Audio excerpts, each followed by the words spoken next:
재판부에서 조정으로 가라라고 얘기를 했는데 이걸 만약에 따르지 않는 경우에 불이익이 있냐? 결론적으로 말씀드리면 불이익은 전혀 없습니다.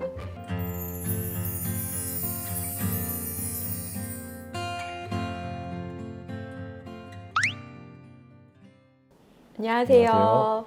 법률사무소 보험 대표 변호사 정연주. 법률사무소 보험 대표 변호사 이완수입니다. 오늘은 갑작스럽게 소송 중에 그 조정 회부 결정이 나는 경우가 있죠. 특히나 이제 원고가 소장을 냈는데 피고 입장에서 답변서를 내기도 전에 갑자기 재판부에서 직권으로 조정 회부 결정이 나는 경우가 있는데 이런 경우 어떻게 해석을 해야 되는 건지, 그리고 만약에 조정 회부 결정에 대해서 따르지 않는다면 어떤 불이익이 있는 건지 뭐 이런 것들을 굉장히 많이 궁금해 하세요. 그래서 저희가 오늘은 조정회부 결정에 대해서 어떻게 해석을 하는 게 좋을지에 대해서 좀 알려드리겠습니다. 예, 우리 정연주 대표 변호사님께서는 민사가사 조정위원으로 활동하고 계시잖아요. 네네. 그래서 조정 케이스를 많이 접해 보셨을 텐데 예. 이 소장만 제출된 이후에 상대방 답변이 오기도 전에 갑자기 조정에 회부되는 경우에는 이걸 어떻게 해석해야 될까요? 판사님께서 이제 소장을 보셨는데 만약에 갑자기 조정 회부로 갔다라는 거는, 예를 들어서 이제 손해배상 청구 같은 경우에는 원고가 청구하는 금액 자체에 대해서 아예 뭐 기각을 할 정도는 아니지만 그 금액을 좀 정하기 어려운 경우가 많아요. 일단은 기본적으로 원고랑 피고를 조정 회부로 보낸 다음에 어느 정도 금액을 좀 한번 합의를 해봐라, 이런 의미에서 이제 보내는 경우가 많고요.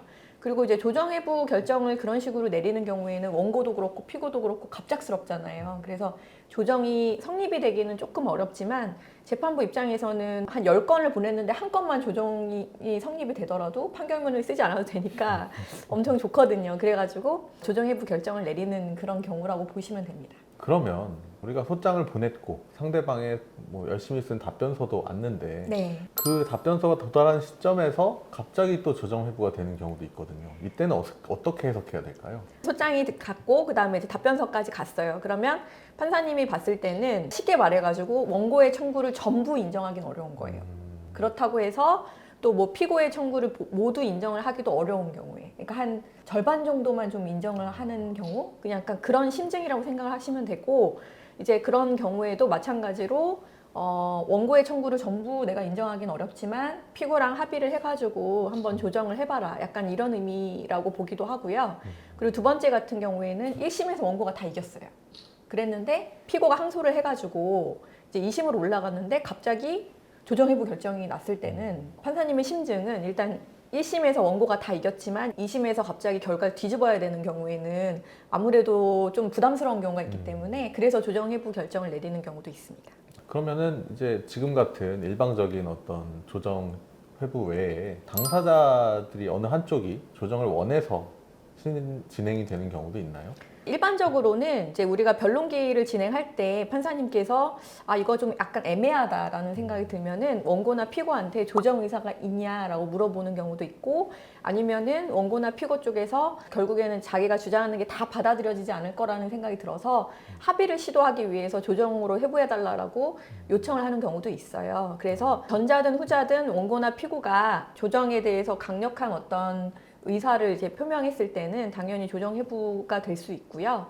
그리고 이 경우에는 방금 말씀드렸던 경우와 달리 재판부에서 직권으로 보내는 게 아니라 원고나 피고가 어느 한쪽이 강력하게 내가 합의를 하겠다라는 의사를 표명하는 거기 때문에 아무래도 조정이 될 가능성이 굉장히 높습니다.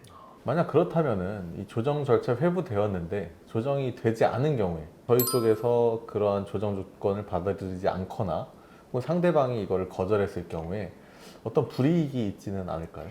이 부분에 대해서 되게 많이 궁금해 하시는데, 재판부에서 조정으로 가라라고 얘기를 했는데 이걸 만약에 따르지 않는 경우에 불이익이 있냐? 결론적으로 말씀드리면 불이익은 전혀 없습니다.